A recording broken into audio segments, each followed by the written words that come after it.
The bittersweet moment of an unfaithful husband.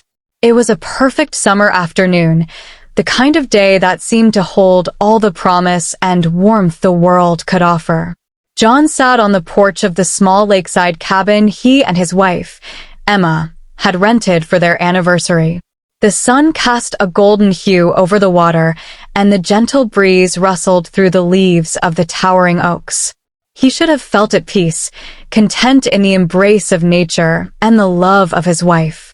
But instead, a heavy burden of guilt and regret weighed down his heart. For months, John had been leading a double life.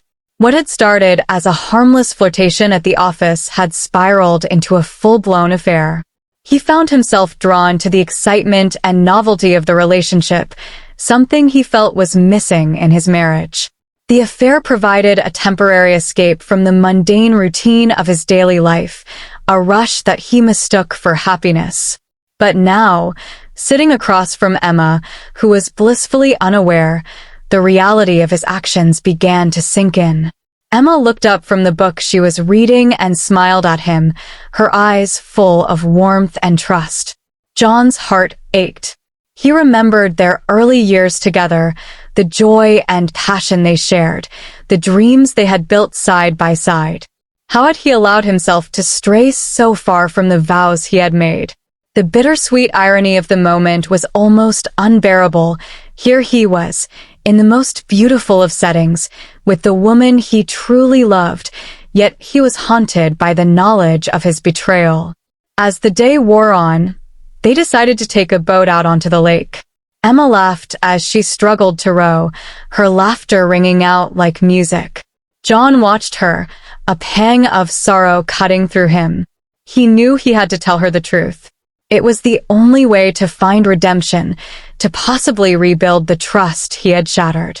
But fear held him back. Fear of losing her, fear of facing the consequences of his actions, fear of the unknown. They drifted in silence for a while, the only sound being the rhythmic splash of the oars in the water. Emma's contentment was palpable, making John's guilt even more profound. He realized that every moment they shared now was tainted by his deceit. The sweetness of her smile, the warmth of her touch, all felt bittersweet, knowing they were built on a foundation of lies. Finally, as the sun began to set, casting a golden glow over the lake, John took a deep breath. He turned to Emma, his heart pounding in his chest.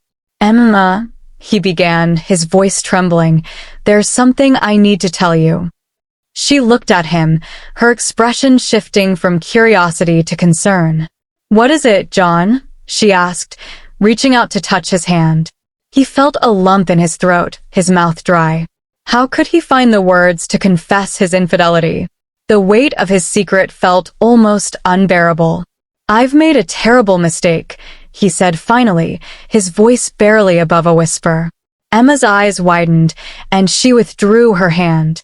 "What do you mean?" she asked, her voice tinged with fear. John looked away, unable to meet her gaze. "I've been unfaithful," he admitted, the words hanging heavily in the air between them. There was a moment of stunned silence before Emma spoke, her voice shaking. "How long?" she asked. 6 months, John replied, his voice breaking. Tears welled up in Emma's eyes, and she turned away, staring out at the lake. The beautiful, serene setting now seemed a cruel mockery of the turmoil inside her.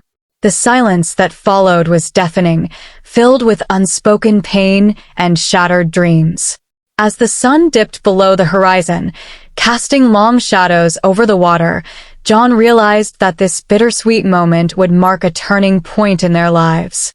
Whether it would lead to healing and forgiveness or irreparable damage, he couldn't say. But he knew that the path to redemption began with honesty, and he hoped, with all his heart, that they could find a way to navigate through the darkness together.